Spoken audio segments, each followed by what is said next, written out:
Well, as we have mentioned, one of the main economic tasks for China in 2016 is house destocking. The government has been stepping up efforts to slash the mounting housing inventory, especially in third and fourth tier cities.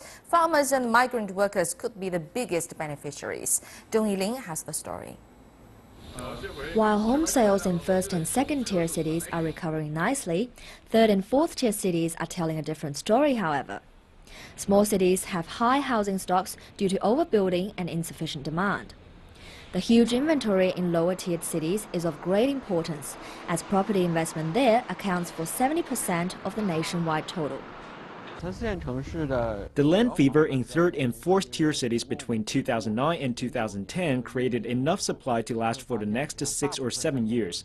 In several lower tier cities, the governments are saying they're not going to free up any more land, and of course, that is beginning to help with the situation.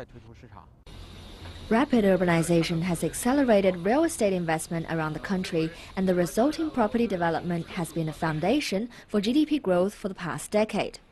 Developers have flooded into emerging cities and built up millions of houses within just a few years, without thinking about the whole picture.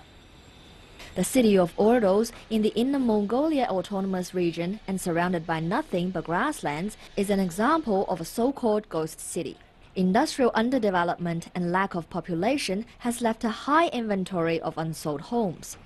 Besides a lack of industrial stimulus, there are other reasons affecting the demand side.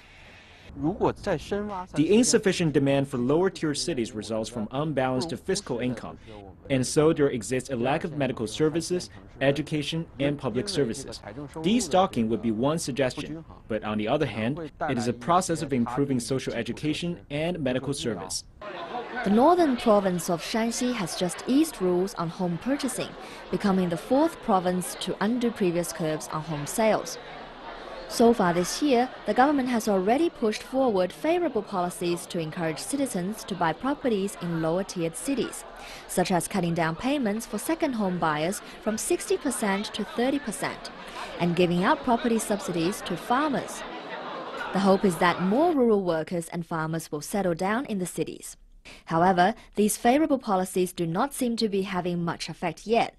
It still takes 3 times more for small cities to destock than it does in large cities. Yan Yuejing, head of research at R&D Institute, says the government should create conditions to lure more people into towns. The key is to introduce more industries. Government should develop new growth points for lower-tiered cities, combining those with agricultural production, population policies, and transportation. In that way, industrial parks and shopping districts could be created, and that would attract more people to the lower-tiered cities. The property market would be healthier as a result.